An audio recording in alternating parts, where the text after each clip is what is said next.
Hello and welcome to our first episode of Cooking with Seanandjean. Today we're going to be making a tarte aux poires. It's a pie with pear. Yeah, that. So let's start with the crust. And for the pastry, you're going to need 125 grams of butter, 250 grams of flour, 100 grams of sugar, Icing sugar. sure, a pinch of salt, and 1 egg. And a bowl. And a bowl. First of all, put the butter into the bowl of the mixer. Wait, what? You don't own a KitchenAid in your 4x4 square meter crappy kitchen? Not to worry, just take a bowl. I like to work the butter with my fingers because the heat can soften the butter. It's a little messy, but that's how I like to do things. And I like to use a food processor because I like to do things properly.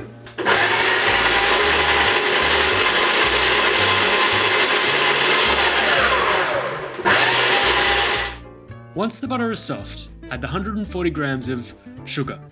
I'm just going to use regular sugar because that's all I have. And I'm going to use icing sugar so the crust doesn't fall down while cooking.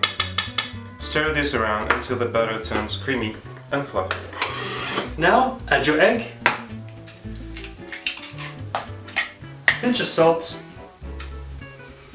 and continue to stir. Then sift and add the flour. And add the flour.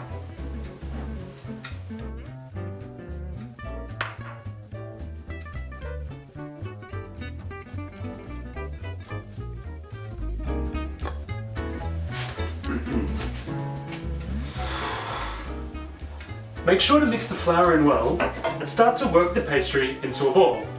If the pastry gets stuck to your fingers, just add a little bit more flour. Once it's done, we're going to wrap it into cling film and let it sit in the fridge overnight. Or until we make the cream. After we make the cream.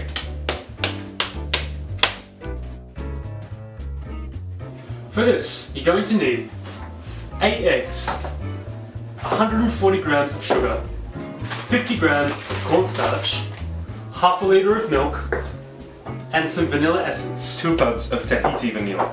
Tahiti. Tahiti. Tahiti. Tahiti. Ah, vanilla. There we go. Combine the milk and the cornstarch. Whisk it well and keep on whisking till it thickens. Meanwhile, whisk only the egg yolks, the sugar, and vanilla. Add the cornstarch and the milk to the sugar and egg yolks. Stir, and return to the casserole on a low heat. Once returned to the pan, whisk for another 2 or 3 minutes at medium-high temperature. While that sits in the fridge, roll out the crust into whatever mold you have. I suggest a pie tin already buttered and laying on a baking sheet. Make sure to have a nice even crust. Remove the excess of crust with the rolling pin, then put back in the fridge. Choose 4 or 5 pears, ripe but not too soft. Peel them, cut them in quarters, and then cut them in 2 again. Soak the pears at medium-high temperature on a light syrup made of 1 liter of water and 300 grams of sugar. Once your pears have finished cooking,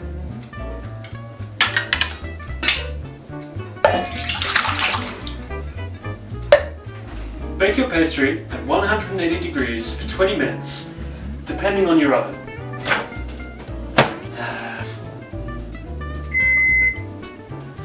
Once the pears are cooked, remove them from the syrup and drain them. Take 2 or 3 ladles of the syrup, combine with 2 leaves of gelatin previously soaked in water. We will use this later as a glaze for the pears. Once the crust has cooled down, you can fill it with the crème pâtissière. You can use a piping bag to have a nice smooth result.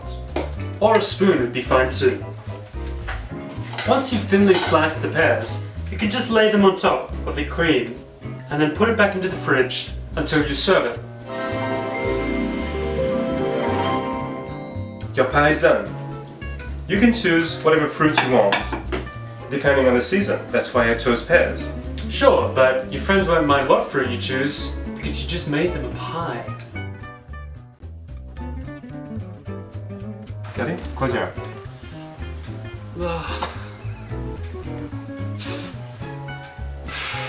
What do you think? I like it.